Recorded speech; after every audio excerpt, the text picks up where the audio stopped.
Good morning બેટા. હવે chapter 5ની અંદર આગળ વધીશું. લાસ્ટ ટાઈમ આપણે વાત કરી હતી જેમાં કલીલ બનાવવાની રીતોની વાત થઈ હતી, કલીલના શુદ્ધિકરણની પણ કેટલીક ચર્ચા આપણે કરી ગયા હતા. બરાબર. હવે કલીલ આપણને શુદ્ધ અવસ્થામાં પ્રાપ્ત થઈ જાય તો આવા કલીલને આપણે ચેક કરીશું, ચકાસણી કરીશું કે એના ગુણધર્મો કેવા છે. કલીલ જે છે એ સંખ્યાત્મક ગુણધર્મો ધરાવે છે. તો કલીલનો પહેલો ગુણધર્મ સંખ્યાત્મક ગુણધર્મ, અને સંખ્યાત્મક ગુણધર્મની વાત આવે છે તો ચેપ્ટર 2 તમને યાદ આવી જશે, દ્રાવણો. ઓકે બેટા, તો દ્રાવણના પણ સંખ્યાત્મક ગુણધર્મો હતા, તો એવી રીતે કલીલના પણ સંખ્યાત્મક ગુણધર્મો હોય છે. હવે કલીલ કણો જે છે એની અંદર નાના પરમાણુ કે અણુઓ સમુચ્ચયથી ભેગા થતા હોય છે, અને જેના કારણે સમૂહ થઈ જતો હોવાના કારણે કણોની સંખ્યા સાચા દ્રાવણમાં રહેલા કણોની સંખ્યાને સાપેક્ષમાં ઓછી હોય છે. દાખલા તરીકે તમે આ લીધું બેટા, સાચું દ્રાવણ હોય તો એની અંદર શું હશે? કણો ખૂબ નાના છે,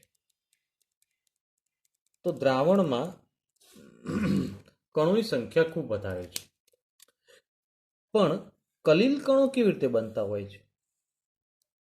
તો નાના કણો હોય એ કણો સમુચ્ચયથી ભેગા થઈ જાય, અને આવા ઘણા બધા કણો સમુચ્ચયથી ભેગા થાય તો એ કલીલ કણ બની જાય છે, જેના કારણે સાચા દ્રાવણની અંદર જે કણો છે એના સાપેક્ષમાં કલીલ કણોની સંખ્યા ઘણી ઓછી હોય છે. જો આમાં ભલે નાના કણો છે પણ કણોની સંખ્યા ગણવા જઈએ તો ઘણી બધી વધારે છે, આમાં કણોની સંખ્યાના સાપેક્ષમાં ઓછી છે. ઓકે બેટા, તો આથી સંખ્યાત્મક ગુણધર્મો જે આપણે લઈએ એની અંદર કયા કયા સંખ્યાત્મક ગુણધર્મો લઈ શકીશું બધા? તો અહીંયા આગળ આપણે જાણીએ છીએ બીજા ચેપ્ટર પ્રમાણે કે ભાઈ અભિસરણ દબાણ, ઓકે, બાષ્પ દબાણ,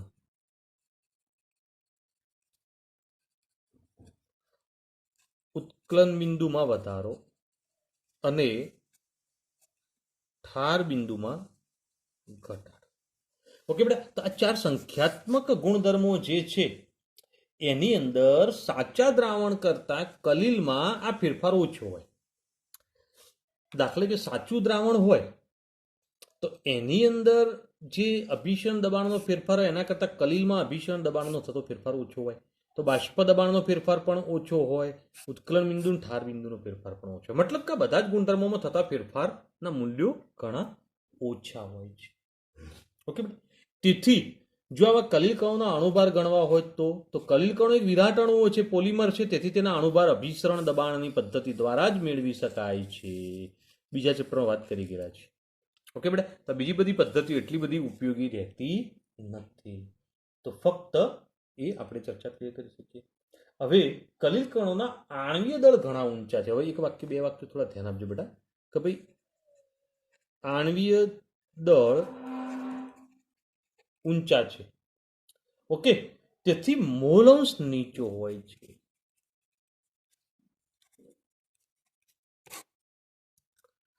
તો આ પોઈન્ટ ધ્યાનમાં રાખજો કે ભાઈ કલીલ કણોના મોલ અંશ કેવા હોય? તો કલીલ કણોના મોલ અંશ ઘણા નીચા હોય છે. કેમ આવું બને કે ભાઈ આણ્વીય દળ ઊંચા હોય તો મોલ અંશ નીચા હોય? તો એ વાતને સમજવાનો પ્રયત્ન કરીએ કે ભાઈ મોલ અંશ x ઇઝ ઇક્વલ ટુ શું હોય? તો n/n+.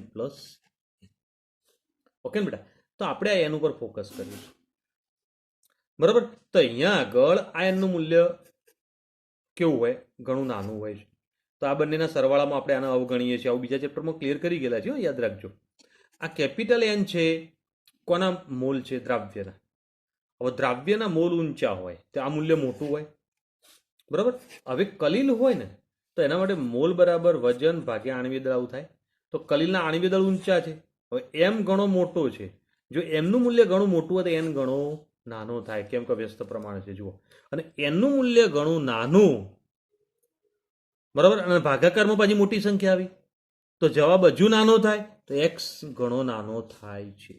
બોલો બેટા, મેં જે સમજૂતી આપી પ્રાઇમરી ક્લિયર છે? આવું કેવી રીતે થાય તો ખાલી સમજવા માટે ક્લિયર કર્યું. તમારે ખાલી આટલું જ યાદ રાખવાનું કે મોલ અંશ નીચો હોય છે. ઓકે, તો અહીંયા આગળ કલીલનો આપણે એક ગુણધર્મ સમજી ગયા, ક્લિયર કરી ગયા. બરાબર. હવે કલિલના ગુણધર્મોની અંદર આપણે બીજા ગુણધર્મની ચર્ચા પણ આગળ સમજી લઈશું અને ક્લિયર કરી દઈશું બેટા, જેની અંદર વાત આવશે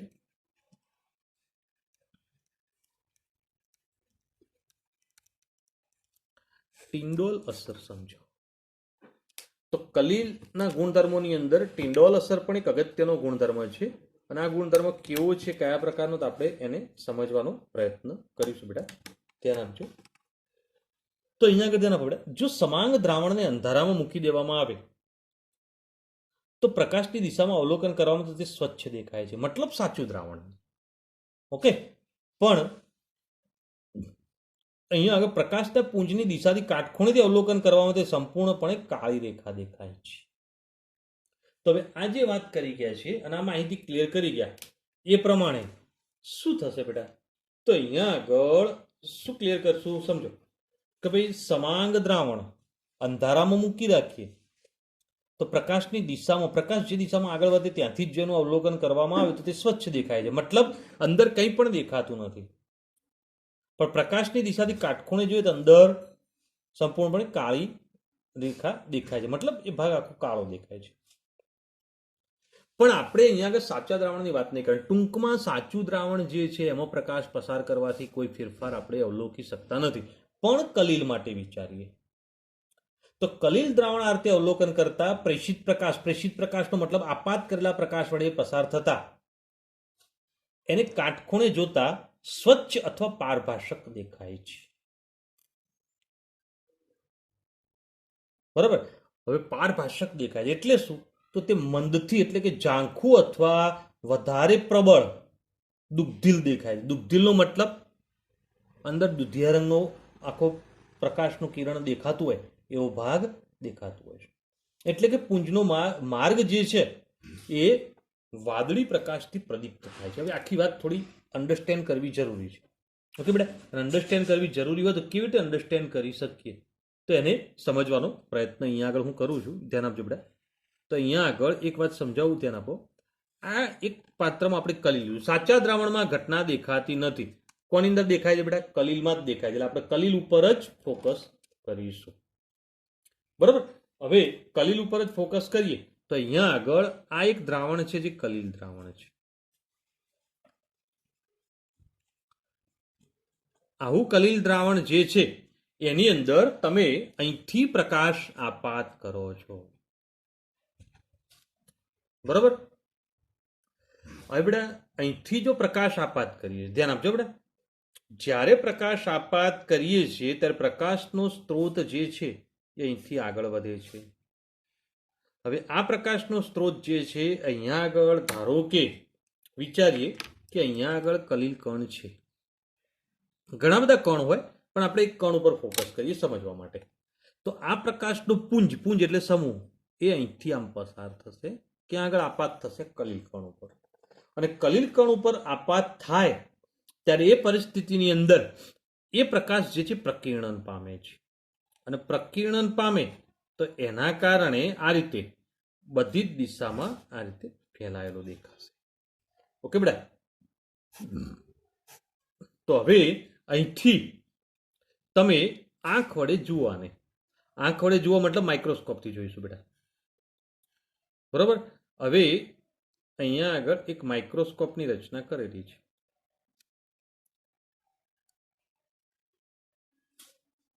બરાબર. આ માઇક્રોસ્કોપ વડે તમે આને જુઓ છો ત્યારે શું થશે? આ કલિલ કણ શું કરે છે, શું તેની અંદર ફેરફાર થાય છે દેખાય છે.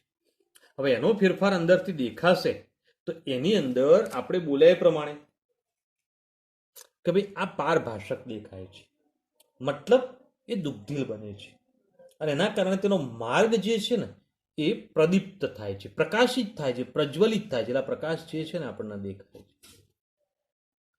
તો આનો મતલબ કે આ પ્રમાણે આખો માર્ગ પ્રજ્વલિત થતો દેખાય છે. બીજા શબ્દોમાં કેવું હોય તો હું તમને ક્લિયર કરાવું બેટા, ધ્યાન આપજો. કે ધારો કે આ એ જ વાત લઈ લઈએ છે. એક પાત્રમાં કલિલ ભરેલું છે અને આવા પાત્રમાં કલિલ તમે ભરેલું હોય, બરાબર, તો એની અંદર કલિલ કણો અંદર રહેલા હોય છે. દાખલા તરીકે અહીંયા આગળ કલિલ કણો છે, બધા કલિલ કણો છે. ઓકે બેટા. હવે તમે પ્રકાશનું પુંજ અથવા કિરણ અહીંથી આપાત કરો, આ આખું કિરણ અહીંથી આમ પસાર થયું, સમજો બેટા. તો જેટલા ભાગમાં પ્રકાશનું કિરણ અથવા પુંજ પસાર થાય આટલો ભાગ પ્રજ્વલિત થાય છે. કોના કારણે પ્રજ્વલિત થશે? આ કલીલ કણોના કારણે પ્રજ્વલિત થશે. કેમ? કારણ કે પ્રકાશનું પુંજ અહીંયા આગળ અથડાય એટલે આ ભાગ પ્રકિરણ પામે, મતલબ અહીંયા આગળ બધો પ્રકાશ વિખેરણ પામી જાય, મતલબ વિખેરાઈ જાય. પ્રકાશ જે સીધે સીધો બહાર નીકળી જવો જોઈએ એની જગ્યાએ કલીલ કણનો અથડાય છે. શું થાય છે? અથડાય. અને અથડાય તો એના કારણે આ પ્રકાશ એ પ્રકિરણ પામે છે. સમજ્યા બેટા બોલે? તો આ બાબત ધ્યાન રાખો. અને અહીંયા આગળ પ્રકિરણ પામે એટલે આટલો ભાગ આપણને તેજસ્વી, પ્રજ્વલિત, પ્રકાશિત થતો હોય એવું દેખાશે. બરોબર. જો પ્રકાશનું કિરણ આ ભાગમાંથી પસાર થશે તો એ લીટી આખી અથવા એક લીસોટા જેવી રચના આપણને પ્રજ્વલિત થતી દેખાય છે. આ પ્રકારની ઘટના સૌ પ્રથમ ફેરાડે અને ત્યારબાદ ટિન્ડોલ નામના વૈજ્ઞાનિકે અભ્યાસ કર્યો. પણ ટિન્ડોલે એનું વિગતવાર સમજૂતી આપી હતી, જેના કારણે એના નામ ઉપરથી એને ટિન્ડોલ અસર તરીકે ઓળખવામાં આવે છે. બરાબર. આ પ્રકાશની અંદર જે તેજસ્વી ભાગ દેખાયો, મેં તમને કહ્યું તેજસ્વી ભાગ દેખાયો, એ તેજસ્વી ભાગ જે આપણને દેખાય છે એ શું છે? તો ટિન્ડોલ શંકુ છે. બરાબર. તો અહીંથી આપણે એને ટિન્ડોલ શંકુ તરીકે ઓળખી શકીએ છીએ. ઓકે બેટા. હવે ટિન્ડોલ અસરમાં કલીલ કણો દ્વારા પ્રકાશનું અવકાશમાં બધી જ દિશામાં પ્રકિરણ થાય છે. જો બધી દિશામાં તીર બતાવ્યું છે. હવે અહીંયા આગળ આ જ વાત ફરીથી સમજાવું, ચલો હજી કન્ફ્યુઝન હોય તો. આ કલીલ કણ, હવે પ્રકાશનું કિરણ જે છે એ અહીંથી આમ આવ્યું, અહીંયા અથડાયું. જેવું અહીંયા અથડાય એટલે એ ત્યાંથી પ્રકાશના કિરણનું વિખેરણ થાય છે, પ્રકિરણ થાય છે, એ જગ્યાએથી છે. મતલબ આ પ્રકાશનું કિરણ જે છે એ બધી દિશામાં ફેલાઈ જાય. અને જેટલી બધી દિશામાં ફેલાય જે પ્રકાશ અહીંથી આપણે આપાત કરીને અહીંથી અહીંયા જવા દીધો હતો એ પ્રકાશ ફેલાઈને બધી દિશામાં જાય. મતલબ આપણને આટલો ભાગ તેજસ્વી, પ્રજ્વલિત, પ્રકાશિત દેખાય છે. ખ્યાલ આવે બેટા? અને જેના કારણે પ્રકિરણ થવાના કારણે શું થશે? પ્રકાશ દ્વારા કલીલનો માર્ગ પ્રદીપ્ત થાય છે. પ્રદીપ્ત થવું મતલબ તેજસ્વી થવું, પ્રકાશિત થવું. બરાબર. તો આ વાત આપણે સમજી શકીએ છીએ. બોલો બેટા, કમ્પ્લીટ. આવા કલીલના ઉદાહરણો ક્યાં જોવા મળશે? તો કલીલના ઉદાહરણો વિશે આવા થોડી ચર્ચા સમજવાનો પ્રયત્ન કરીએ બેટા. કે સિનેમા હોલની અંદર આવું બનતું હોય છે કે જ્યારે આપણે પિક્ચર જોઈએ ત્યારે થિયેટર હોલની અંદર અહીં પડદો છે, આપણે બધા અહીંયા બેઠા છીએ, તો પાછળથી અહીંથી આના ઉપર પિક્ચર પાડવામાં આવે છે. તો એ પિક્ચર પડતું હોય ને ત્યારે તમે ઘણી વખત જોજો આમ આમ લીસોટા પડતા હોય ને એવું દેખાશે. બરાબર. તો એ લીસોટા દેખાય છે એ શું છે? તો અહીંયા આગળ જે આપણે હોલમાં બેઠા છીએ ને ત્યાં ઝીણા ઝીણા રજકણો હોય છે. શું છે બેટા? રજકણો ઝીણા ઝીણા હોય. બરાબર. અને ઝીણા ઝીણા રજકણો છે ને કલીલ કણો છે. જો એ કલીલ કણો હોય આ પ્રકાશ જે પિક્ચર પાડવા માટેનો જે પ્રકાશ અહીંથી છોડ્યો અથવા અહીંથી ફેંકવામાં આવ્યો એ પ્રકાશ અહીંથી પસાર થઈને જ્યારે પડદા ઉપર જાય ત્યારે વચ્ચે આ બધા કણો કલીલ કણો છે. અને એ કલીલ કણોને અથડાય છે, જેના કારણે અહીંયા આગળ લીસોટા દેખાય છે. એનો માર્ગ પ્રજ્વલિત થતો દેખાય છે. સમજ્યા બેટા? આવી જ એક ઉદાહરણની વાત બીજી કરીએ કે ભાઈ આપણે રૂમમાં બેઠા હોઈએ ત્યારે પણ આવું જ બનતું હોય છે. કે ઓરડામાં બેઠા હોય ત્યારે છત જે છે એમાં ઝીણું છિદ્ર છે. જો છિદ્ર હોય અંદરથી પ્રકાશ, જ્યારે છિદ્રમાંથી પ્રકાશ બહાર આવે ત્યારે અહીંયા આગળ વાતાવરણમાં રજકણો હોય છે. હવે જેટલા ભાગમાંથી પ્રકાશ આમ બહાર આવશે એટલા ભાગમાં જો રજકણો આવી જાય તો એ રજકણો અથડાશે, જેના કારણે આટલો ભાગ આખો લીસોટાવાળો ભાગ તેજસ્વી દેખાશે, પ્રકાશિત દેખાશે. અને અંદર ઉડતા રજકણો દેખાય છે આપણને. જોજો બેટા, આખો રૂમ અંધારો હોય એમાં ખાલી એક જગ્યાએ કોઈ પણ ઝીણું છિદ્ર હોય તો એ છિદ્રમાંથી પ્રકાશ જ્યારે અંદર આવતો હોય ત્યારે એટલા ભાગમાં તેજસ્વી દેખાશે, એ ભાગમાં રજકણો ઉડતા પણ દેખાશે. કલીલ કણો આપણે આવા પ્રકાશની હાજરીમાં અવલોકી શકીએ છીએ. આનો મતલબ એવો થાય. બરાબર. તો અહીંયા આગળ કલીલ કણોના કારણે એ માર્ગ પ્રદીપ્ત થાય છે, પ્રજ્વલિત થાય છે. બરાબર. એક બીજું પણ ઉદાહરણ લઈએ બેટા કે ગાડી લઈને નીકળે રાતે જો અંધારું હોય તો ધૂળ જો ઉડતી હોય ને અંધારામાં તો ધૂળના કણો એટલે કલીલ કણો છે. ગાડીની લાઈટ જેવી ધૂળના કણોમાં પડશે તો તરત જ એની અંદર આમ લીસોટા પડતા હોય ને એવું દેખાશે. અવલોકન હું જે બોલું તમે પ્રેક્ટિકલી જોવા હોય તો જોઈ શકો છો. બરાબર. પણ આ ધૂળ ઉડતી હોય, ધૂળના રજકણો હોય તો આ દેખાશે, એમને નહીં દેખાય. તો મતલબ સિનેમા હોલનું ઉદાહરણ લીધું, આ છતના ઓરડાની અંદરથી પ્રકાશ લાઇટની ગાડીનો પ્રકાશ, આ બધા જ ટિંડોલ અસરની ઘટના આપણે અવલોકી શકીએ છીએ. બરાબર. હવે ટિંડોલ અસર ક્યારે અવલોકી શકાય? તો બે શરતોનું પાલન થવું જોઈએ, બે શરતો પડાવી જોઈએ. હવે બે કે શરતો કઈ પડાવી જોઈએ? તેની અંદર બે શરતોમાં વાત કરે બેટા. પહેલી શરત કે ઉપયોગમાં લીધેલ પ્રકાશની તરંગ લંબાઈ કરતા પરિક્ષેપિત કણોના વ્યાસ વધુ નાના ન હોવા જોઈએ. જો સ્પષ્ટ વાત છે. અહીંયા આગળ ઉપયોગમાં લીધેલો પ્રકાશ એટલે આ જે પ્રકાશ છે એની જે તરંગ લંબાઈ, ધારો કે આ પ્રકાશ આમ આવે છે, સમજ્યા બેટા? હવે આ પ્રકાશ આમ આવતો તો એની તરંગ લંબાઈ છે. તરંગ લંબાઈ જે છે એના કરતા આ કલીલ કણોનો વ્યાસ, કલીલ કણો મોટા કદના હોવા જોઈએ. ઓકે, તો કલીલ કણોનું કદ મોટું હોવું જોઈએ. મતલબ કલીલ કણો કરતા આ પ્રકાશની તરંગ લંબાઈ નાની હોવી જોઈએ. સમજ્યા? જો તરંગ લંબાઈ મોટી હોય તો શું થાય વિચારો. દાખલા તરીકે આ કલીલ કણ, હવે તરંગ લંબાઈ મોટી હોય તો આવો પ્રકાશ અહીંથી આમ પસાર થઈને આમ જતો રહેતો તો ટિંડોલ અસર ના દેખાય. ટિંડોલ અસર ક્યારે દેખાય? પ્રકાશનું કિરણ એ આ કલીલ કણને અથડાવવું જોઈએ. હવે અહીંથી પ્રકાશ આમ પસાર થતો હોય, સમજો બેટાજી, આ કલીલ કણ, જો પ્રકાશ પસાર થતો હોય અને આ પ્રકાશની તરંગ લંબાઈ નાની હોય તો હવે આને અથડાયા સિવાય કોઈ છૂટકો જ નહીં. આના આજુબાજુથી પસાર થવાનો એના જોડે કોઈ રસ્તો જ નથી. અને અથડાય જ, અને અથડાય તો પછી પ્રકીર્ણન થાય. પ્રકીર્ણન થાય મતલબ માર્ગ પ્રજ્વલિત થશે, તો ટિંડોલ અસર જોવા મળશે. તો ટિંડોલ અસર માટે પહેલી શરત આવી. ઓકે બેટા, આગળ વાત. પરિક્ષેપિત કલન પરિક્ષેપણ માધ્યમના વક્રીભવન ઘાતાંક મોટી પ્રમાણમાં અલગ પડતા હોવા જોઈએ. પરિક્ષેપિત કલન પરિક્ષેપણ માધ્યમ બંનેના વક્રીભવન જે છે અલગ અલગ હોવા જોઈએ. બરોબર, નજીકના ના હોવા જોઈએ, તો જ આ શક્ય બનશે. બરોબર, તો એ અલગ પડતા હોવા જોઈએ. તો એક આ બીજો પોઈન્ટ પણ ધ્યાન રાખો. તો હવે બે પોઈન્ટ આપણે સમજી લીધા. આગળ વાત કરી બેટા કે ટિંડોલ અસર જે છે એનો ઉપયોગ કલીલમય અને સાચા દ્રાવણને અલગ ઓળખવા માટે થાય છે. હવે આ વાત સમજ્યા એના પરથી એક વાત સ્પષ્ટ થઈ ગઈ છે કે સાચા દ્રાવણમાં કેમ ટિંડોલ અસર ના બને. ક્લિયર છે ને? દાખલા તરીકે પ્રકાશ આવો છે પણ અહીંયા આગળ સાચું દ્રાવણની અંદર કણ આવે છે, દેખાય બેટા અંદર આ કણ છે, એટલો સૂક્ષ્મ કણ છે. હવે આ સૂક્ષ્મ કણ હોય ને અહીંયા આગળથી આમ કરીને આવું તરંગ લંબાઈવાળો પ્રકાશ આમ આવતો હોય તો શું થાય? આમ થઈને આમ પસાર થઈને આમ નીકળી જાય.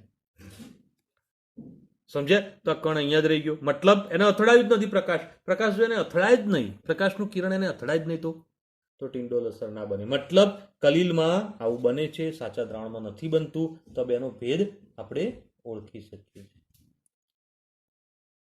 ક્લિયર? હવે ઝિગમોન્ડીએ ટિંડોલ અસરનો ઉપયોગ કરીને અલ્ટ્રા માઇક્રોસ્કોપની રચના કરી. ઓકે બેટા, તો ઝિગમોન્ડીએ અલ્ટ્રા માઇક્રોસ્કોપ રચ્યું. કેમ આનો ઉપયોગ કર્યો હતો?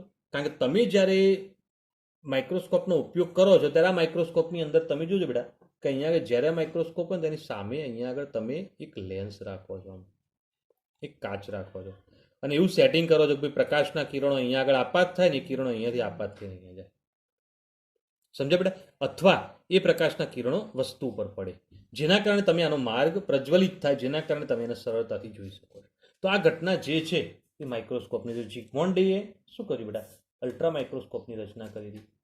તો એના અંદર આ ઉપયોગ કર્યો. પ્રકાશનું તીવ્ર પુંજ કાચના પાત્રમાં લીધેલ કલીલમય દ્રાવણ ઉપર ફોકસ કરી અને પ્રકાશના માર્ગને કાટખૂણે માઇક્રોસ્કોપ દ્વારા એટલે કે સૂક્ષ્મદર્શક યંત્ર દ્વારા અવલોકન કરવામાં આવે ત્યારે કલીલ કણ કાળી ભૂમિ ઉપર તેજસ્વી તારા જેવા દેખાય છે. આમાં કલીલ ભરી દીધું હોય અને આમાં પ્રકાશ આપાત કરી દીધો અને એને માઇક્રોસ્કોપની અંદર જોવામાં આવ્યું, સૂક્ષ્મદર્શક યંત્રમાં જોઈએ ત્યારે કલીલ કણો કેવા દેખાશે? આકાશની અંદર અંધારું છે બધું અને એમાં તેજસ્વી તારાઓ અને કલીલ કણો એવા દેખાશે. કેમ? કારણ કે આપણે બોલી કે જ્યારે પ્રકાશ અહીંયા અથડાય છે ત્યારે પ્રકાશિત પ્રજ્વલિત થશે એનો માર્ગ આખો, અને કલીલ કણ જ્યાં જ્યાં હશે ત્યાં આગળ અથડામણ થાય એટલે આ બધું જ કલીલનો બાકીનો ભાગ છે ને બધો કાળો દેખાશે અને આ ભાગ તેજસ્વી દેખાશે. આ ભાગ તેજસ્વી દેખાય તો એના કારણે અંધારા ભાગની અંદર તારાઓ ચમકતા હોય એવું આખું દેખાશે. બરાબર? તો અલ્ટ્રા માઇક્રોસ્કોપ એ ખરેખર કલીલમય કણોને દ્રશ્યમાન કરતું નથી, પરંતુ અલ્ટ્રા માઇક્રોસ્કોપિક કલિલ કણોને દેખાતા નથી, પણ શું દેખાય છે આપણને ખરેખર? કલિલ કણો વડે જે પ્રકાશ આપાત થયો, એનું પ્રકીર્ણન થયું, અહીંથી પ્રકાશ આપાત થયો, એનું પ્રકીર્ણન કોને કર્યું? કલિલે કર્યું. અને પ્રકીર્ણન થવાના કારણે આ જે પ્રકાશ આજુબાજુ ફેલાયો એ માઇક્રોસ્કોપમાં આપણને દેખાય છે, કલિલ કણ નથી દેખાતા. સમજે બેટા? તો અલ્ટ્રા માઇક્રોસ્કોપ એ કલિલ કણોના માપ અને આકાર વિશેની માહિતી પૂરી પાડતું નથી. સ્પષ્ટ માહિતી ના આપી શકે, સીધી વાત છે. કેમ ના આપી શકે? કારણ કે અલ્ટ્રા માઇક્રોસ્કોપ એ પ્રકાશનું કિરણ જે કલિલને અથડાયું અને અથડાઈને પછી આ પ્રકાશનું જે પ્રકીર્ણન થયું, આ પ્રકાશનું પ્રકીર્ણન જે છે એ અહીંયા આગળ માઇક્રોસ્કોપમાં દેખાય છે. તેથી કલિલ કણોના કદ કેવડા છે, એનો આકાર કેવો છે, એ અંગેની કોઈ માહિતી આપતું નથી. સમજ્યા બેટા? તો આ બાબત એક ધ્યાનમાં રાખો. તો કલિલ કણો જે છે એના માટે એક ખૂબ જ અગત્યનો ગુણધર્મ ટિન્ડોલ અસર વિશે આપણે ચર્ચા કરી ગયા, સમજી ગયા. બધાને સ્પષ્ટ વાત છે બેટા? આ વાત સમજી લો. બરાબર? હવે કલિલનો રંગનો ગુણધર્મ. તો આપણે હવે કલિલનો રંગનો ગુણધર્મ સમજીએ.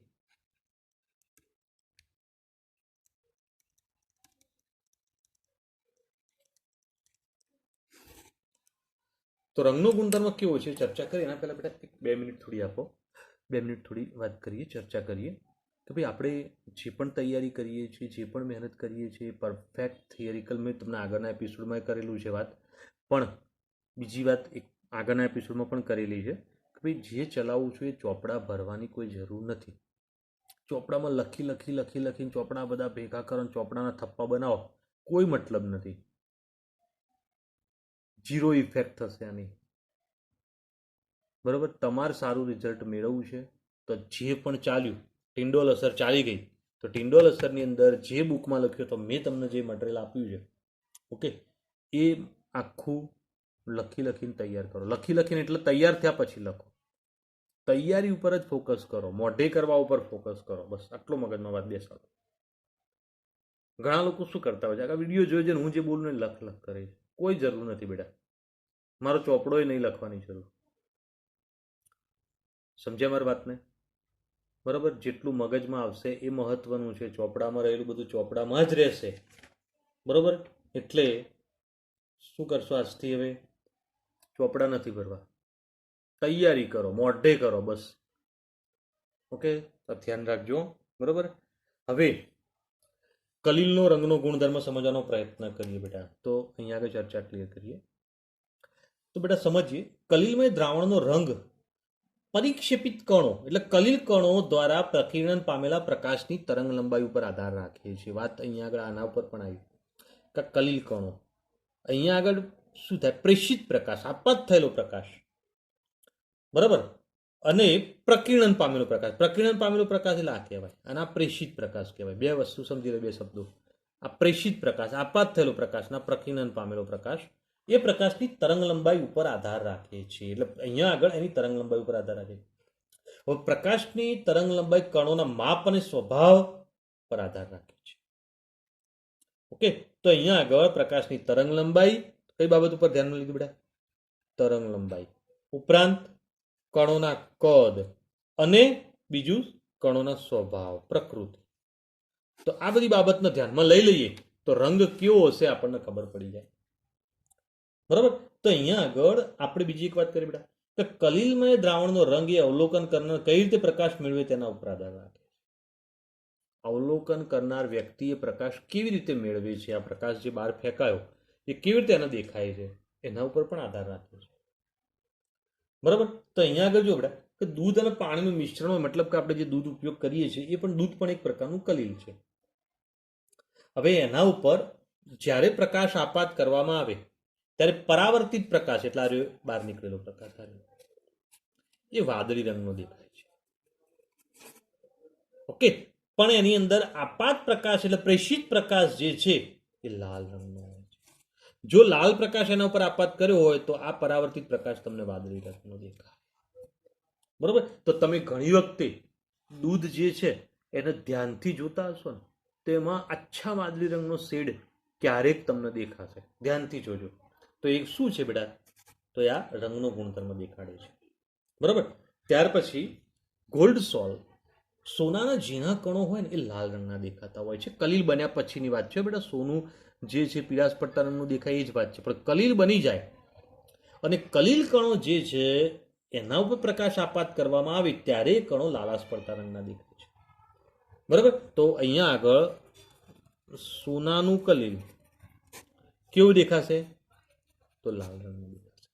પણ કણોના કદ વધે, કણોનું કદ થોડું મોટું થાય તો લાલમાંથી જાંબલી થઈ જશે, ત્યાર પછી જાંબલીથી વાદળી થઈ જશે અને અંતમાં એ રંગ સોનેરી ઓરિજિનલ રંગ આવી જશે સોનાનો. બરાબર. તો એ મોટા કણો હોય ને તો સોનેરી રંગના દેખાય, પણ ખૂબ નાના હોય તો લાલ રંગના દેખાય, પછી ધીરે ધીરે મોટા થાય એમ જાંબલી, વાદળી અને ઘણા મોટા થઈ જાય કણો તો સોનેરી રંગના દેખાશે. તો આ શું દેખાય બેટા? કલીલ કણોના રંગની વાત કરી ગયા, રંગની વાત સમજી ગયા. બોલો, કલીલ કણોના રંગ માટેનો સ્વભાવ ક્લિયર? જોનાર વ્યક્તિના સ્થાન ઉપર પણ આધાર રાખે છે. બરાબર. કેવી રીતે? તો સમજાવું કે દાખલા તરીકે તમે ઘણી વખતે એવા ફોટા કે એવા પિક્ચર જોયા હશે. આમ આટલા અહીં ફોટા હોય, હોલોગ્રામ હોય, બરાબર. અને પછી તમે અહીંથી આમ જુઓ ને તો અહીંયા આગળ એનો રંગ વાદળી દેખાય, બરાબર. પછી એનું દિશા બદલો ને તેનો રંગ બદલાઈ જાય. દાખલા તરીકે તમે આ જોયું ફોટો, અહીંથી તમે ફોટો જોતા હોય તો આમ કરીને આમ જોશો તો ફોટો અલગ દેખાશે, આમ દેખશો ને તો અલગ ફોટો દેખાય, આમથી આમ જોશો તો અલગ દેખાશે. હું દેખાડું, ખ્યાલ આવે બેટા? એ જ રીતે તમે આ જોતા જાઓ ને એમ એનો એંગલ બદલતા જશો ને બેટા, તેના રંગ પણ બદલાશે. ઓકે. તો ઘણા આવા બધા ફોટા હોય છે, આ ધ્યાન રાખવાનું. તો એ બધું શું છે? કલીલ કણો છે. અને કલીલ કણો એ પ્રકાશ આપાત થવાના કારણે એની અંદર અલગ અલગ રંગ જોઈ શકાતા હોય છે. તો કલીલનો આ રંગનો ગુણધર્મ છે. ઓકે બેટા. હવે કલીલના ગુણધર્મોની અંદર એક નવો ગુણધર્મ અહીંયા આગળ સમજવાનો પ્રયત્ન કરીશું. તો અહીંયા આગળ બ્રાઉનિયન ગતિ.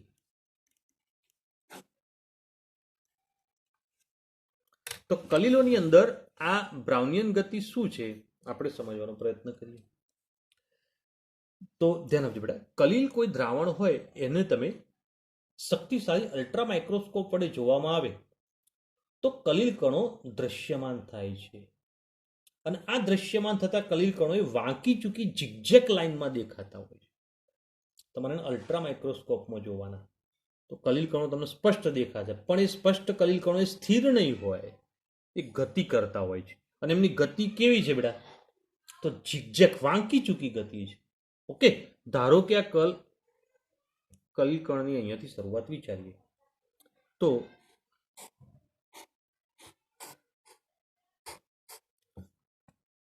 જેમ તમારા અનુકૂળ હોય એમ દર્શાવી શકો છો. બુકમાં લખ્યું છે કે મારા પેમ્ફલેટમાં દોર્યું છે એવું એક્ઝેક્ટ કોપી મારવી જરૂરી નથી. કલીલ કણ અહીંથી અહીંયા આવ્યો, ત્યાંથી અહીંયા શું થાય બેટા? કલીલ કણ એ આર્થિક ગતિ કરે છે, વાંકી ચૂકી ગતિ. બરાબર. તમારે દોરતી વખતે ખાલી એક વાત ધ્યાન રાખવાની, દિશા બતાવી દેવાની. આ દિશામાં ગયો, આ કણ અહીંથી આ દિશામાં, અહીંથી આ દિશામાં, આ દિશામાં, આ દિશામાં. સમજી ગયા બેટા? તો આ રીતે એક વાંકી ચૂકી ગતિ હોય છે જે ઝિગઝેગ ગતિ કહેવાય. આ ગતિનું અવલોકન સૌપ્રથમ બ્રિટિશ વનસ્પતિશાસ્ત્રી રોબર્ટ બ્રાઉને કર્યું હતું, જેના કારણે એને બ્રાઉનિયન ગતિ તરીકે ઓળખવામાં આવે છે. એને સૌપ્રથમ આ બ્રાઉનિયન ગતિ જે છે ને એ કેવી રીતે અવલોકી હતી બેટા? તો વનસ્પતિશાસ્ત્રી હતો. વનસ્પતિશાસ્ત્રી હોવાના કારણે એને પાણી હોય ને, પાણીની અંદર થોડી પરાગરજ ભભરાવી. પરાગરજ અને પરાગરજ જ્યારે ભભરાય ત્યારે પાણીને કંઈ પણ હલાવ્યું નહોતું, છતાંય પરાગરજ પાણી ઉપર પડવાના કારણે ગતિ કરવાનું શરૂ કર્યું. એ ગતિ કરતી હતી પરાગરજ. તો આવી ગતિ જે છે કલીલમાં પણ જોઈ. તો આ અવલોકન સૌપ્રથમ કોણે નોંધ્યું હતું? રોબર્ટ બ્રાઉને નોંધ્યું હતું, પરાગરજ વાળું. અને એ જ અવલોકન સેમ આમાં પણ જોવા મળ્યું. તો રોબર્ટ બ્રાઉને જે અવલોકન નોંધ્યું હતું એ જ અવલોકન આમાં જોવા મળ્યું, જેના કારણે આ કલીલની ગતિને પણ બ્રાઉનિયન ગતિ તરીકે ઓળખવામાં આવી. ખબર પડી બેટા? ઓકે. તો આ ગતિ જે છે કલીલ કણોના સ્વભાવથી સ્વતંત્ર છે. મતલબ કોઈ પણ કલીલ કણ હોય ગતિ કરે છે. ઓકે બેટા? તમને એમ થાય કે ભાઈ સોનાનું કલીલ, સલ્ફરનું કલીલ, ગુંદરનું કલીલ, સ્ટાર્ચ એટલે કે લોટનું કલીલ, તો બધા કલીલ કણો આ ગતિ કરવાના છે. કોઈ કલિલ કણ ગતિ નહીં કરે એવું નહીં બને. ઓકે બેટા, તો એના સ્વભાવથી સ્વતંત્ર છે. પરંતુ આ ગતિનો આધાર કલિલ કણના કદ ઉપર છે અને દ્રાવણની સ્નિગ્ધતા ઉપર આધાર રાખે. તો સીધી વાત તમારા મગજમાં બેસી જશે બેટા. કલિલ કણોના કદ ઉપર આધાર રાખે. જો કલિલ કણોનું કદ નાનું હોય તો ગતિ ઝડપી હોય, અને એના સાપેક્ષમાં કલિલ કણનું કદ થોડું મોટું હોય તો ગતિ ધીમી હોય. કારણ આપણે જાણીએ છીએ કલિલ કણોના વ્યાસ 1 થી 1000 નેનોમીટરની વચ્ચે છે. તો આ કોઈ છે દાખલા તરીકે 50 છે ને આ દાખલા તરીકે 500 છે, તો તેનો મતલબ હોઈ શકે ને 1 થી 1000 ની વચ્ચે ગમે તે હોઈ શકે છે. આપણે આગળ ચર્ચા કરી ગયેલા જ્યારે. તો મતલબ આની ગતિ ઝડપી હશે, આની ગતિ ધીમી હશે. સીધી સરળ વાત છે બેટા, કંઈ કોમ્પ્લિકેશન નથી. બરાબર. તો મતલબ એના માપ ઉપર, એના કદ ઉપર આધાર રાખે છે અને કલિલમય દ્રાવણની સ્નિગ્ધતા ઉપર આધાર રાખે છે. દાખલા તરીકે અહીંયા આગળ જે કલિલમય દ્રાવણ બન્યું છે એની સ્નિગ્ધતા ઓછી છે. દાખલા તરીકે અહીંયા આગળ કણોની સંખ્યા અંદર આ રીતે લીધી તો આ સ્નિગ્ધતા બતાવે. અને બીજું એક દ્રાવણ લઈએ, કલિલમય દ્રાવણ, કે જેની અંદર એની સ્નિગ્ધતાની ચર્ચા કરીએ તો અહીંયા આગળ કણોની સંખ્યા ખૂબ વધારે છે. વિચારો.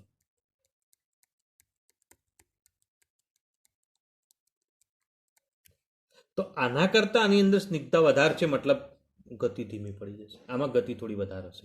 તો ગતિનો આધાર આ રીતે પણ છે. સમજી ગયા બેટા? તો આ બાબત ધ્યાનમાં રાખો. તો સ્નિગ્ધતા ઓછી તેટલી બ્રાઉનિયન ગતિ વધારે, અને કલિલ કણોનું કદ નાનું એટલી બ્રાઉનિયન ગતિ વધારે. તો બ્રાઉનિયન ગતિ ક્યારે વધારે હોય? નાના કદમાં અને ઓછી સ્નિગ્ધતામાં બ્રાઉનિયન ગતિ વધારે હોય છે. બરોબર? સ્પષ્ટ વાત ક્લિયર કરી દીધી. હવે આ કેમ થાય છે આવું, તો એ પણ સમજીએ કે ભાઈ પરિક્ષેપણ માધ્યમના અણુઓ એક કલિલ કણો સાથે અથડાય છે. અંદર બુકમાં લખ્યું છે અસંતુલિત બોમ્બ મારો કરે છે. બરોબર? હવે જોજો, બરોબર ધ્યાન આપજો બેટા. આખી વાત ફરીથી પ્રેક્ટિકલી સમજાવવા કે ભાઈ આ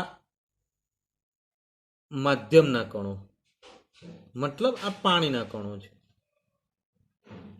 અને એ પાણીના કણોની અંદર કલિલ કણો છે.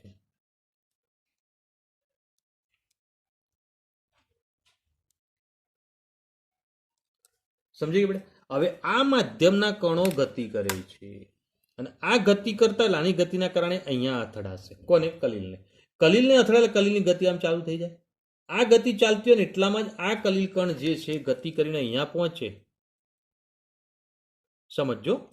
ત્યારે આ કણ પાછો માધ્યમનો અહીંથી અથડાય. તેની ગતિ કેવી થઈ બેટા?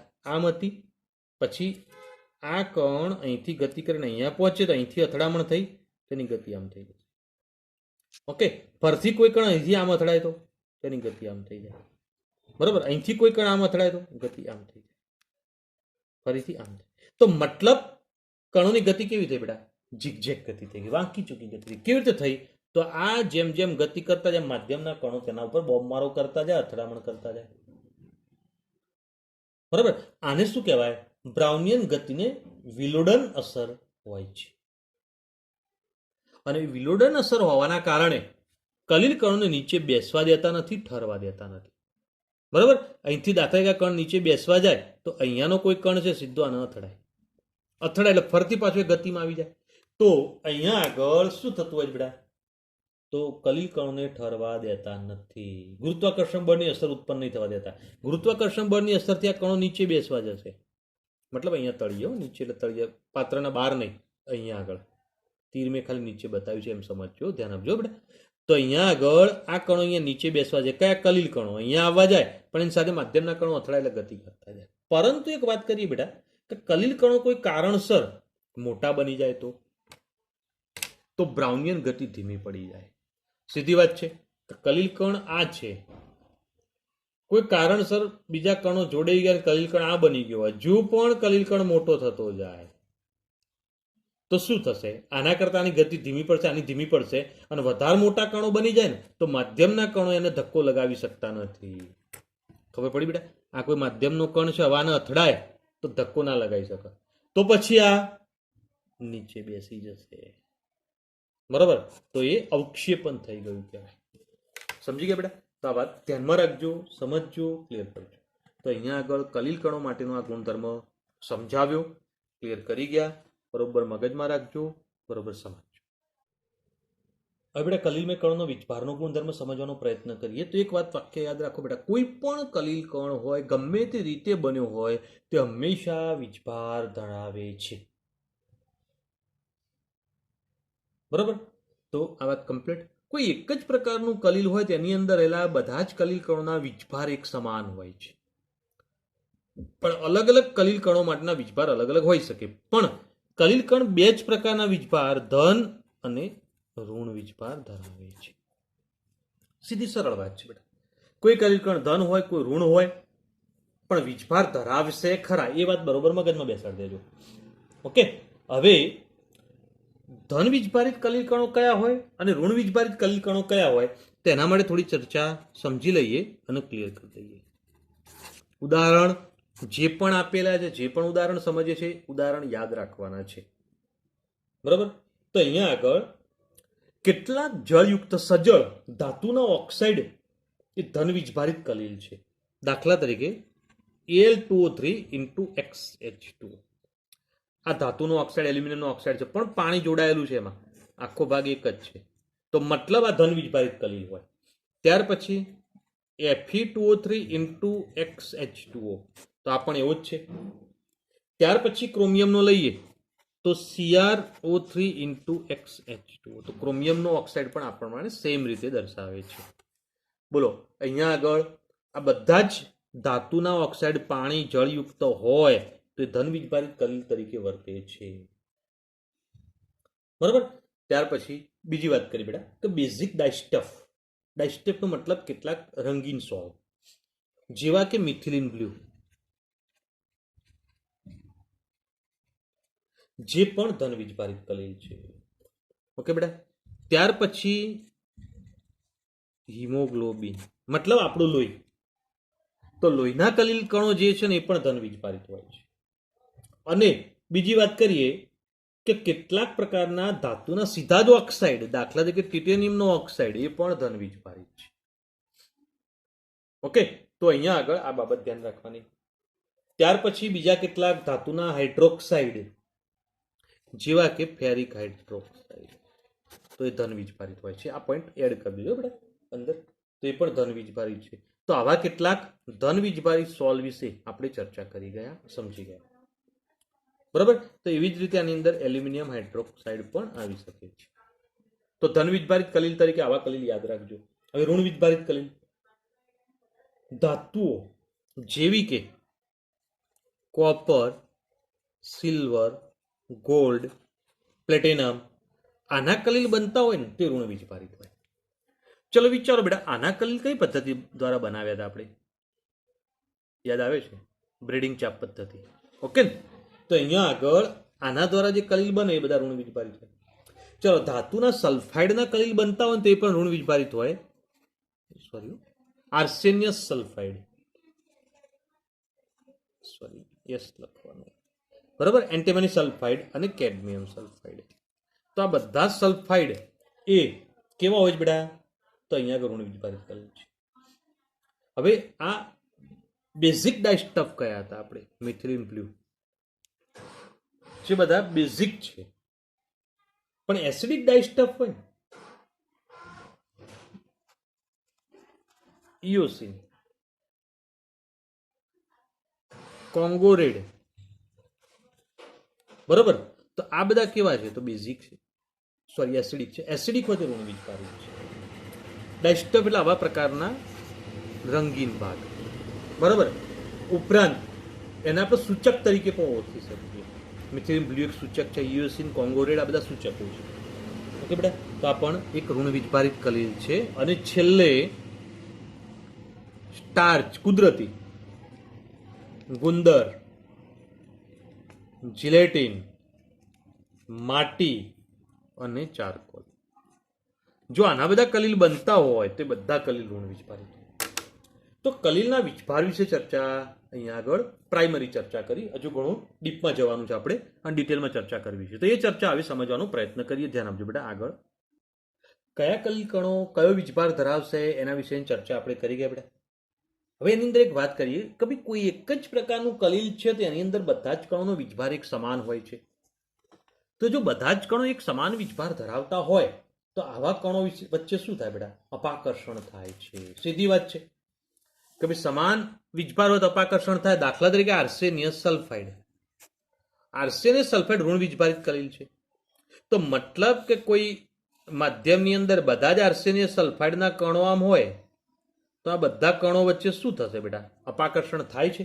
તો મતલબ એ અપાકર્ષણ થાય. તેથી કલીલ કણો વચ્ચે અપાકર્ષણ થવાના કારણે આ કલીલ કણોને ભેગા રહેવા દેતા નથી. કલીલ કણો એકબીજાથી અપાકર્ષિત ત્યારે સંમલિત થતા નથી. સંમલિત થવું એટલે ભેગા થવું એવું બનતું નથી. અથવા સમુચ્ચિત થતા રોકે છે. સમુચ્ચિત થવું એટલે સમૂહ બનાવો તો એ પણ થતું નથી. તો આ બધું કોના કારણે થાય છે? એના વીજભારના કારણે છે. સમજે બેટા? તો આ બાબત ધ્યાનમાં રાખો. હવે કલીલ કણોનો વીજભાર એ કેવી રીતે ઉત્પન્ન થાય તો એ વિશે હવે થોડી ચર્ચા સમજવી છે અને ચર્ચા ક્લિયર કરવી છે. તો ધ્યાન આપજો બેટા કે ભાઈ ધાતુના વિદ્યુતીય વિસર્જન દરમિયાન સોલ કણો વડે ઇલેક્ટ્રોન ગ્રહણ કરવાથી હવે ધાતુનું કલીલ બનતું હોય, દાખલા ગોલ્ડ, સિલ્વર, પ્લેટિનમ આવા કલીલ બનતા હોય તો એ ધાતુ જ્યારે કલીલમાં ફેરવાય ત્યારે કણો જે છે ઇલેક્ટ્રોન ગ્રહણ કરે છે. અને આ ઇલેક્ટ્રોન ગ્રહણ કરે તો એના કારણે એના પર ઋણ વીજભાર ઉત્પન્ન થાય છે. તો એના કારણે આવા કલીલ બધા કેવા બને? ઋણ વીજભારિત બને. જો ઋણ વીજભારિત કલીલના ઉદાહરણો જુઓ બેટા, કોપર, સિલ્વર, ગોલ્ડ, પ્લેટિનમ બધા. તો એ ઋણ કેમ બન્યા? તો એની વાત સમજી ગયા કે જ્યારે આ કણો તૂટે છે, કલીલમાં ફેરવાય છે, એ દરમિયાન ઇલેક્ટ્રોન ગ્રહણ કરી લે છે.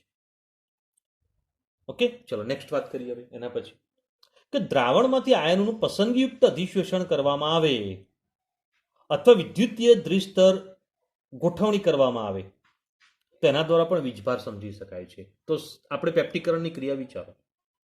પેપ્ટીકરણમાં શું હતું બેટા? મેં વાત કરી હતી. દાખલા તરીકે ફેરિક હાઇડ્રોક્સાઇડના અવક્ષેપ હતા FeOH3. ઓકે, એને શેમાં નાખ્યા હતા બેટા? ફેરિક ક્લોરાઇડમાં. તો બંનેમાં Fe3+ કોમન હતો. આપણે વાત કરી જે આયન કોમન હોય અહીંયા આગળ અધિશોષણ પામે અને અહીં અધિશોષણ પામે તો એના કારણે હવે આ અવક્ષેપ ભાગી જશે અને ભાગે એટલે કલીલ કણોની હદમાં ફેરવાઈ જાય છે. બરાબર? તો એના કારણે એ કલીલ બની શકે છે. તો અહીંયા આગળ આ બને ત્યારે એના ઉપર એક પ્રકારનું સ્તર રચાય છે, દ્વિસ્તર રચાય. એક અંદર શોષાયેલું સ્તર અને એક બીજું સ્તર. કેવી રીતે આવું સ્તર બને છે આપણે પાછળ સમજીએ છીએ. પણ આવું સ્તર બનવાના કારણે કલીલ ભાગે અને જે આયનનું અંદર શોષણ થયું હોય એ પ્રમાણે એનો વીજભાર ઉત્પન્ન થાય છે. તો વીજભાર કેવી રીતે ઉત્પન્ન થાય તો આપણે આ રીતે સમજી શકીએ, ક્લિયર કરી શકીએ. કમ્પ્લીટ. હવે વીજભારના ટોપિકમાં થોડી વાત આગળ વધારીએ તો કલીલ કણો ઉપર ઉદ્ભવતો વીજભાર માટે પસંદગીયુક્ત આયનોનું અધિશોષણ કરી શકાય છે. મતલબ અહીંયા Fe3+ નું અધિશોષણ થયું, તમે બીજા કોઈ આયનનું પણ અધિશોષણ કરી શકો છો. તો જે આયનનું અધિશોષણ થાય અહીંયા આગળ એ પ્રમાણે આ કલીલ કણ વીજભાર પ્રાપ્ત કરે છે. તો કલીલ કણ કયો વીજભાર પ્રાપ્ત કરશે એ પસંદગીયુક્ત આયનો ઉપર આધાર રાખે છે અને આયનોના આધારે વીજભાર ઉત્પન્ન થાય છે. બરોબર? હવે સોલના કણો મતલબ કલીલ કણો એ ધન અથવા ઋણ આયનનું અધિશોષણ કરશે. આથી કલીલ કણ ધન વીજભારિત બનશે અથવા ઋણ વીજભારિત બનશે. સીધી વાત છે. તો અહીંયા આગળ વાત કરીએ કે જો બે કરતા વધારે આયનો માધ્યમમાં હાજર હોય તો જે આયનો સમાન હશે તેનું અધિશોષણ થશે. આ વાત કરીએ. જો Fe3+ ને Cl- બે આયનો હતા ને, જો કોઈ વધારે આયનો હોય તો એ પરિસ્થિતિમાં કોનું અધિશોષણ કરે તો આની સાથે જે સમાન આયન હોય એનું અધિશોષણ થાય. બરાબર? તો આ બાબત ધ્યાનમાં રાખવાની. હવે આ વાતને સમજવા માટે હવે એક ઉદાહરણ લઈએ. ઉદાહરણ કેવું છે એને સમજવાનો પ્રયત્ન કરીશું. હવે બેટા આ વાત થોડી ડિટેલમાં સમજવાનો પ્રયત્ન કરીએ. હું જે સમજાવે બરોબર ધ્યાન આપજો, નહીંતર કન્ફ્યુઝન થશે. બરોબર? બરોબર ચા બરોબર પી લીધી હોય, ચા પી કમ્પ્લીટ મગજ ફ્રેશ થઈ ગયું હોય, હવે બેસજો. બરોબર? તો ધ્યાન આપજો કે સિલ્વર નાઇટ્રેટનું મંદ દ્રાવણ લીધું, એની અંદર પ્લસ પોટેશિયમ આયોડાઇડ ઉમેર્યું. આ બંને વચ્ચે પ્રક્રિયા થાય તો એની અંદરથી શું બનશે તો સિલ્વર આયોડાઇડના અવક્ષેપ બને છે. હવે સમજો બેટા, આ શું બની ગયું? અવક્ષેપ. હવે આ અવક્ષેપનું કલીલમાં રૂપાંતર કરવું છે. હવે અવક્ષેપનું કલીલમાં રૂપાંતરણ કરવું હોય તો સિલ્વર આયોડાઇડ, જોજો અવક્ષેપમાં શું છે, સિલ્વર ના આયોડિન 2 છે ને. હવે તમારા અંદર દ્રાવણમાં શું હાજર હશે? હવે Ag+, NO3- K+ અને I-, બધું જ હાજર હોય ને, કારણ કે 2 પદાર્થો લીધા છે. હવે આ સિલ્વર નાઇટ્રેટ ને પોટેશિયમ આયોડાઇડ બેમાંથી તમે જેની સાંદ્રતા વધારે રાખી હોય, દાખલા તરીકે અહીંયા આગળ આપણે વિચારીએ કે ભાઈ KI ની સાંદ્રતા થોડી વધારે રાખી હતી, એનું પ્રમાણ થોડું વધારે રાખ્યું હતું, મતલબ આયોડાઇડ આયનની સાંદ્રતા વધારે હોય, તો આયોડાઇડ આયનો જે છે અહીંયા આગળ અવક્ષેપ ઉપર અધિશોષણ પામશે. ઓકે, તો અહીંયા આગળ વિચારજો ભાઈ, AgI હતું, એમાં અધિશોષણ કોણ પામ્યું? I-. ઓકે, તો હવે I- જો અધિશોષણ પામે તો આના દ્વારા આ જે કલીલ બની ગયું, આ તો અવક્ષેપ છે, અવક્ષેપની અંદર I- નું અધિશોષણ થયું એટલે શું બની ગયું? કલીલ. તો હવે આ કલીલનો રંગ કયો હશે? સોરી, કલીલનો વીજભાર કયો હશે? ઋણ વીજભાર હશે. કેમ ઋણ વીજભાર આવ્યો ખબર પડી બેટા? I- નું અધિશોષણ. પણ હવે હું બીજું વિચારું, ચલો કે ભાઈ AgNO3 નું પ્રમાણ થોડું વધારે હતું, તો Ag+ ની સાંદ્રતા વધારે હોય, તો Ag+ નું જો અધિશોષણ કરે તો I- નું ના કરે. કેમ? કોઈ પણ એક જ આયનનું કરશે, બેનું નહીં કરે બેટા. આ મગજમાં રાખજો. તમને પ્રશ્ન સાહેબ I- કરે અને Ag+ કરે તો એવું ના થાય, એકનું જ કરશે, એકનું જ અધિશોષણ કરે. ઓકે, તો Ag+ ની સાંદ્રતા વધારે જો એનું અધિશોષણ કરે તો શું થશે? તો અવક્ષેપ તો AgI જ છે, પણ એને કોનું અધિશોષણ કર્યું? Ag+ નું કર્યું, તો કલીલ બની ગયું. પણ Ag+ નું અધિશોષણ કરવાના કારણે કલીલ જે છે એ ધન વીજભાર વાળો બને છે. તો બોલો, કલીલનો વીજભાર કેવી રીતે ઉત્પન્ન થાય છે? વાત મગજમાં બેઠી બેઠા? તો આ બાબત ધ્યાન રાખવાની કે ભાઈ AgI નું જ કલીલ બન્યું છે, પણ છતાંય જો I- નું અધિશોષણ કરે તો કલીલ ઋણ વીજભારિત બની જાય, ને Ag+ નું અધિશોષણ કરે તો કલીલ ધન વીજભારિત બની જાય. તો અહીંયા આગળ કલીલનો વીજભાર કેવી રીતે બન્યો એની વાત આપણે સમજી ગયા, ધ્યાનમાં રાખજો. હવે બેટા આ જ વાતને એક બીજા ઉદાહરણ દ્વારા પણ આપણે સમજવાનો પ્રયત્ન કરીએ. ધ્યાન આપજો કે ભાઈ અહીંયા આગળ હવે આપણે ફેરિક ક્લોરાઇડ લઈએ, FeCl3. FeCl3 માં આપણે પાણી ઉમેરીએ, ગરમ પાણી. જો ગરમ પાણી અંદર ઉમેરી દેવામાં આવે તો એ પરિસ્થિતિની અંદર શું બની જશે બેટા? જળયુક્ત ફેરિક હાઇડ્રોક્સાઇડ બની જાય છે. એટલે બની જશે આવું, તો Fe2O3 * XH2, sorry ferric oxide બન્યું. તો જળયુક્ત ફેરિક ઓક્સાઇડ, આ Fe2O એટલે ફેરિક ઓક્સાઇડ છે, અને * XH2 એટલે આ જળયુક્ત ફેરિક ઓક્સાઇડ બન્યું. ઓકે બેટા, હવે જ્યારે આવું બની જાય ત્યારે એ પરિસ્થિતિની અંદર હવે શું થશે બેટા? ખરેખર આ જળયુક્ત બન્યું ને એટલે બનેલું હોય આવું FeOH2. બરાબર. તો હવે દ્રાવણમાં શું છે? Fe3+ છે, તો Fe3+ નું અધિશોષણ કરશે. આમાં કોમન આયન આવે છે. ઓકે બેટા, અને Fe3+ નું અધિશોષણ કરે તો એનો મતલબ કલીલ ધન વીજભાર ધરાવે છે. ઓકે, પણ હવે બીજું પરિસ્થિતિ વિચારીએ, ધ્યાન આપજો બરોબર. એના અંદર કે ભાઈ FeCl3 જ લીધેલું છે, બરાબર, એનું પાણીમાં દ્રાવણ બનાવ્યું, પણ અંદર NaOH નાખ્યો, દ્રાવણ આલ્કલાઇન બનાવ્યું, બેઝિક બનાવ્યું, તો બનશે એના એ જ Fe2O3 * XH2O, અને આ લખ્યું મતલબ આ બન્યું છે અંદર. ઓકે, હવે જો આ ક્રિયા થઈ ગઈ હોય તો હવે જુઓ કે આ પરિસ્થિતિમાં એ NaOH ને અંદર રહેલા OH- નું અધિશોષણ કરે છે, અને જો OH- નું અધિશોષણ કરે તો ઋણ વીજભારિત કલીલ બને છે. તો કલીલ કયા વીજભાર ધરાવતો બની ગયો? તો અહીંયા આગળનો વીજભાર પણ આપણે સમજી ગયા. બોલો, વીજભારની આખી વાત કરી, એમાં કોઈને કોઈ કન્ફ્યુઝન બેટા? બરોબર વાત મગજમાં બેસાડી દેજો. બરોબર. હવે એક અગત્યની અને સમજવાની વાત હજુ પણ ક્લિયર કરવાની છે, ધ્યાન આપજો. આ થિયરીમાં જો, થિયરી બદલાતી નથી, અંદર અંદર સમજવાનું છે. હવે બેટા સમજવાની વાત આગળ ક્લિયર કરીએ કે ભાઈ આ જે દર્શાવ્યું કલીલ કેવી રીતે બની ગયું એની વાત સમજી ગયા આપણે આટલા સુધી. ઓકે ને? તો હવે આ કલીલ બન્યું, એમાં સિલ્વર આયોડાઇડનું કલીલ બન્યું છે. કોનું કલીલ બન્યું બેટા? Silver iodide. આ કલીલ કણો છે, સિલ્વર આયોડાઇડ, જે ઘન અવસ્થામાં છે. બરાબર. હવે ધારો કે આ સિલ્વર આયોડાઇડે I- આયનોને અધિશોષણ કર્યું.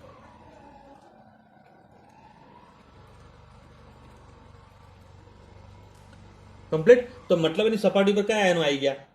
આઈ માઇનસ આયનો. મતલબ ધન આયનનું પણ અધિશોષણ કરી શકે. તમને એમ થાય સાહેબ એજી પ્લસનું અધિશોષણ પણ કર્યું હતું, એની ચર્ચા પણ કરીએ છીએ, ટેન્શન ના કરતા. પણ આપણે પહેલા આની ચર્ચા કરી લઈએ. ભાઈ આઈ માઇનસનું અધિશોષણ થયું, તેની સપાટી પર આવી રીતે ધનાયન અથવા ઋણાયન બંનેમાંથી કોઈ પણ એક આયનનું અધિશોષણ થઈ જાય છે. જ્યારે આવી કોઈ પણ એક આયનનું અધિશોષણ થાય તો એના પછી તેના કરતા વિરુદ્ધ વીજભાર ધરાવતા આયનો એ માધ્યમમાંથી પોતાની તરફ આકર્ષે છે. મતલબ આઈ માઇનસનું અધિશોષણ થઈ જાય તો એના કરતા વિરુદ્ધ વીજભાર ધરાવતા આયનો એટલે કે પ્લસ જે માધ્યમમાંથી પોતાની તરફ આકર્ષે છે. જેટલા આઈ માઇનસ હશે એટલા જ કે પ્લસ એની તરફ આકર્ષાશે. ઓકે બેટા, તો આ પ્રમાણે આકર્ષાય, તો આ પ્રમાણે આપણે એને સમજાઈ શકીએ, ક્લિયર કરી શકીએ. તો વિરુદ્ધ આયનોને આકર્ષે છે અને એનું સ્તર રચાય છે. તો આ એક આખું સ્તર રચાઈ ગયું.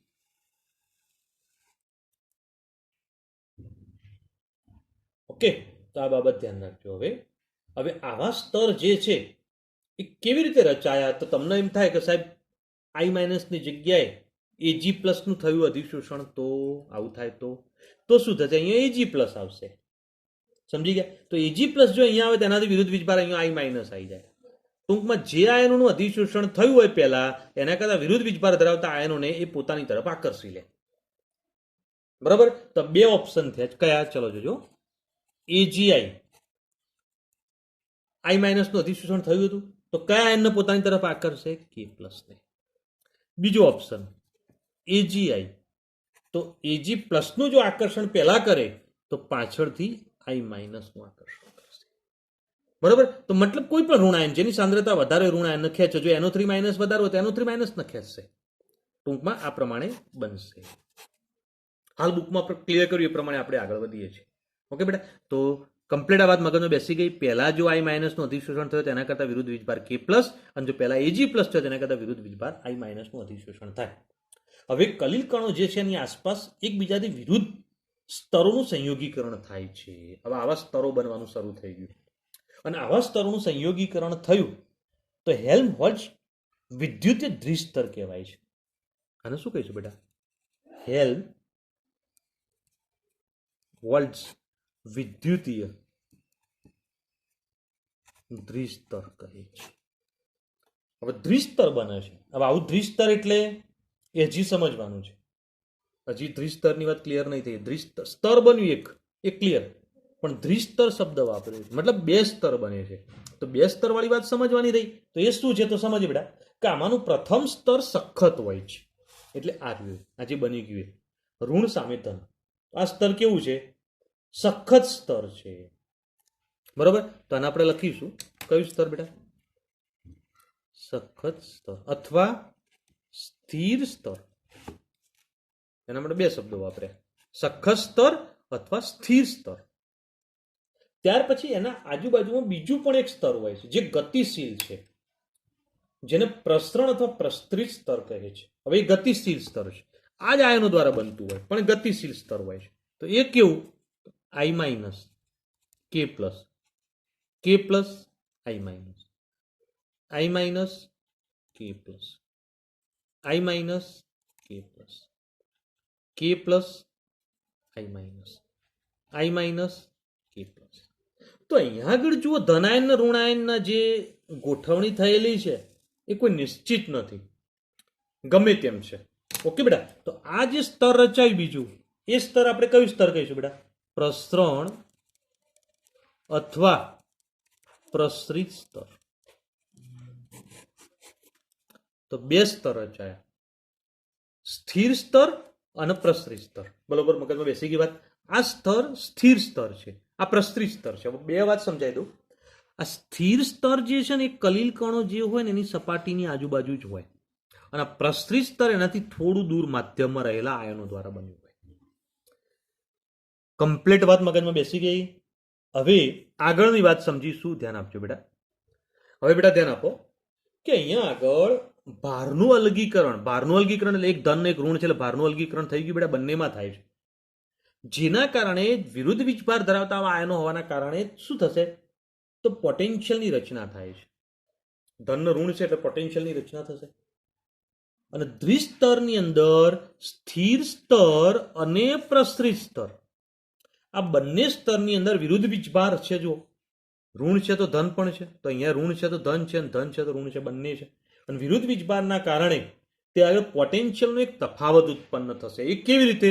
તો આની અંદર કંઈક પોટેન્શિયલ ઉત્પન્ન થશે. કોની અંદર? સ્થિર સ્તરમાં. તો પ્રસરી સ્તરની અંદર પણ પોટેન્શિયલ ઉત્પન્ન થશે. તો બે સ્તરોની અંદર કંઈક અલગ અલગ પોટેન્શિયલ ઉત્પન્ન થશે. આનું પોટેન્શિયલ અલગ હશે, આનું પોટેન્શિયલ અલગ હશે.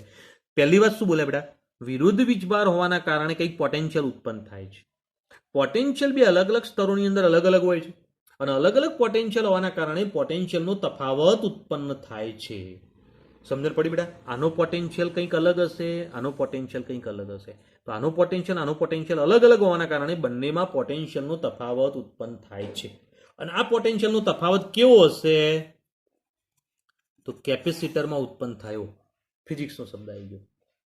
બરાબર. તો અહીંયા આગળ પોટેન્શિયલનો તફાવત કેપેસિટરની અંદર જેમ પોટેન્શિયલનો તફાવત ઉત્પન્ન થાય એવો જ પોટેન્શિયલનો તફાવત બે આરથી ઉત્પન્ન થશે. ઓકે બેટા? તો આ પોટેન્શિયલના તફાવત ઉત્પન્ન થવાથી શું અસર ઉત્પન્ન થાય, હવે એને સમજવાનો પ્રયત્ન કરીએ. ઓકે બેટા? હવે આ પોટેન્શિયલનો જે તફાવત ઉત્પન્ન થયો એ કેપેસિટરના જેવો જ હોય. તો આ પોટેન્શિયલનો તફાવત જેને કઈ રીતે ઓળખ્યું છે બેટા?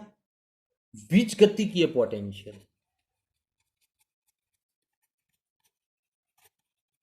અથવા એના માટે બીજો શબ્દ વાપર્યો છે જીટા પોટેન્શિયલ. વાત એક જ છો બેટા. વીજગતિકીય પોટેન્શિયલ અથવા જીટા પોટેન્શિયલ કહેવાય. કોને?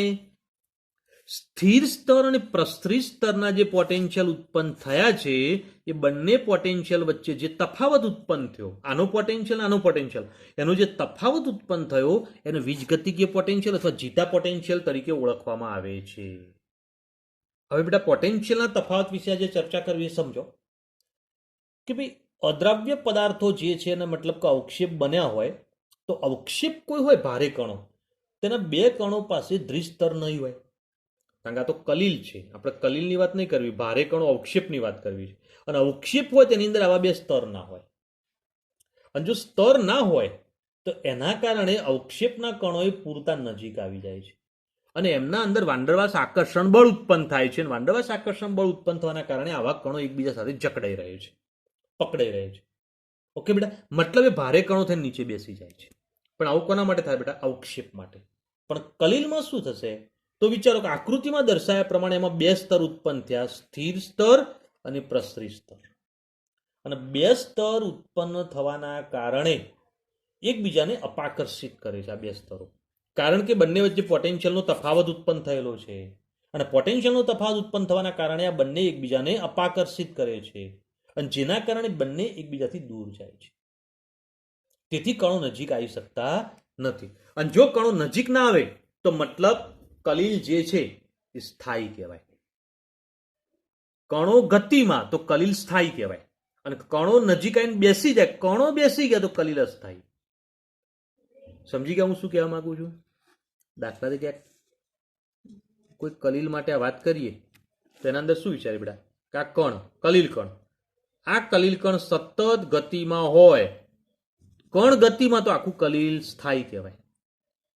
પણ જો કણ ગતિ ના કરે નીચે બેસી જાય તો, બધા કણ નીચે બેસવા લાગે તો કલીલ કણો સ્થિર થઈ ગયા, કણો, તો આખું દ્રાવણ અસ્થાયી કહેવાય, કલીલ ના બન્યું કહેવાય. કલીલ જતું રહ્યું, કલીલ નથી રહ્યું તો મતલબ એ અસ્થાયી થઈ ગયું છે. ઓકે બેટા? તો આ બાબત ધ્યાનમાં રાખો. ઓકે? તો અહીંયા આગળ જુઓ, દાખલા તરીકે આ એક કલીલ કણ એજીઆઈ, આ બીજો કલીલ કણ એજીઆઈ. બરાબર? આની અંદર પણ સ્થિર સ્તર અને પ્રસરી સ્તર. તો આમાં પણ સ્થિર સ્તર અને પ્રસરી સ્તર, આવા સ્તરો ઉત્પન્ન થતા હોય તેના કારણે શું થશે બેટા? કે આ બંને એકબીજાથી દૂર રહેશે. આ એક આખો ભાગ અને આ બીજો ભાગ, આ બંને એકબીજા દૂર રહેશે. અને દૂર એટલે નજીક નથી આવતા, નજીક ના આવે તો કણો સતત ગતિમાં રહે, ગતિમાં રહે તો મતલબ કલીલ સ્થાયી છે. ઓકે બેટા? તો આ બાબત ધ્યાનમાં રાખો. હવે કલીલ જે બન્યું છે આર્યું, એને સ્થિર રાખવા માટે કોણ જવાબદાર છે? સ્થિર સ્તર અને પ્રસરી સ્તરની અંદર પોટેન્શિયલનો જે તફાવત ઉત્પન્ન થાય છે, જેના કારણે બે કલીલ અપાકર્ષણ કરે છે અને કલીલ સ્થાયી બને છે. પણ હવે ધ્યાન આપો બેટા કે આમાં વિદ્યુત વિભાજ્ય નાખી દઈએ તો આ કલિલમય દ્રાવણની અંદર અંદર વિદ્યુત વિભાજ્ય ઉમેરી દો, કોઈ પણ વિદ્યુત વિભાજ્ય. ઓકે, કોઈ પણ વિદ્યુત વિભાજ્ય પદાર્થ અંદર ઉમેરી દેવામાં આવે તો પ્રસરી સ્તરને રોકે છે. વિચારો, અંદર વિદ્યુત વિભાજ્ય નાખ્યું ને એના પ્રસરી સ્તરના કણો છે ને એની અંદર વિદ્યુત વિભાજ્ય ભળી જાય છે. દાખલા તરીકે અહીંયા આગળ NaCl નાખ્યું તો NaCl અંદર જાય એટલે શું થાય? I માઇનસ, અહીંયા આગળ અંદર Na plus Cl minus, Na plus Cl minus, Na plus Cl minus, Na plus Cl minus, Na plus Cl minus અંદર નાખી દીધો. મતલબ આવા વિદ્યુત વિભાજનના કણો અંદર દાખલ થયા. તો આ પ્રસરી સ્તર જે હતું એની અંદર કણો સતત ગતિ કરે જતા હતા. આ વિદ્યુત વિભાજ્ય અંદર ઉમેરાવાના કારણે એની ગતિ ધીમી પાડે છે. મતલબ પ્રસરી સ્તર જે છે એને રોકી કાઢે છે. હવે જીટા પોટેન્શિયલ શું હતું મને કહો? સ્થિર સ્તર ને પ્રસરી સ્તરના પોટેન્શિયલનો તફાવત હતો. હવે આ સ્તર તો સ્થિર છે, આ ગતિવાળું હતું, જેના કારણે બંનેના પોટેન્શિયલમાં તફાવત આવતો હતો. પણ વિદ્યુત વિભાજ્ય નાખવાથી આ પ્રસરી સ્તર પણ જો સ્થિર બની જાય તો સ્થિર સ્તરનો જે પોટેન્શિયલ હતો એ જ પોટેન્શિયલ આનો બની જાય. સમજ્યા બેટા હું બોલ્યો કે કન્ફ્યુઝન? દાખલા તરીકે સ્થિર સ્તર જે છે એનું પોટેન્શિયલ આપણે ધારો કે 2 છે એવું માન લો, અને આનો પોટેન્શિયલ 10 છે. પોટેન્શિયલનો તફાવત 8 થયો. પોટેન્શિયલનો તફાવત જેટલો વધારે એટલું કલિલ થાય, એટલું વધારે આકર્ષણ કરે અહીંથી. ઓકે, પણ વિદ્યુત વિભાજ્ય નાખવાથી આ પોટેન્શિયલ 10 ની જગ્યાએ 2 થઈ જાય તો પોટેન્શિયલનો તફાવત ના જ ના રહ્યો. સ્થિર સ્તર અને પ્રસરી સ્તર 2 સરખા થઈ ગયા, કારણ કે આ સ્થિર બની ગયું. તો પોટેન્શિયલનો 2 નો તફાવત આવ્યો નહીં. જો તફાવત નથી તો શું થશે બેટા? તો કલિલ કણો જે છે ધીરે ધીરે ભેગા થવા લાગશે, કારણ કે પોટેન્શિયલનો તફાવત હશે તો જ આ કણો અપાકર્ષણ કરશે. પણ પોટેન્શિયલનો તફાવત નહીં હોય તો આ કણો ભેગા થઈ જશે. આ કણો ભેગા થઈ જાય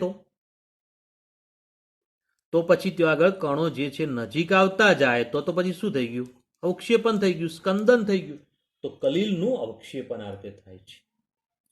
બરાબર? તો આ રીતે આપણે વિચારીએ બેટા કે કલિલ વિરુદ્ધ વીજભાર ધરાવતા આયનો પ્રત્યે વિશિષ્ટ રીતે સંવેદનશીલતા ધરાવે છે.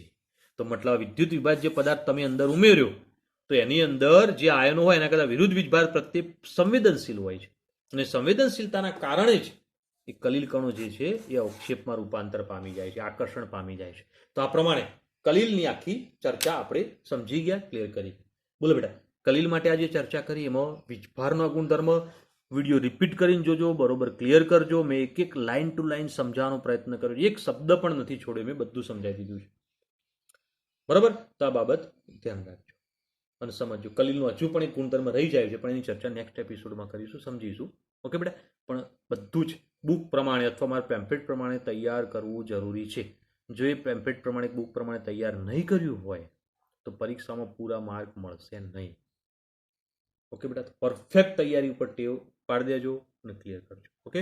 તો આજનો ટોપિક આટલો સુધી ક્લિયર કરીએ. નેક્સ્ટ ટોપિકની ચર્ચા નેક્સ્ટ ટાઈમ કરીશું. ઓકે બેટા? Good day.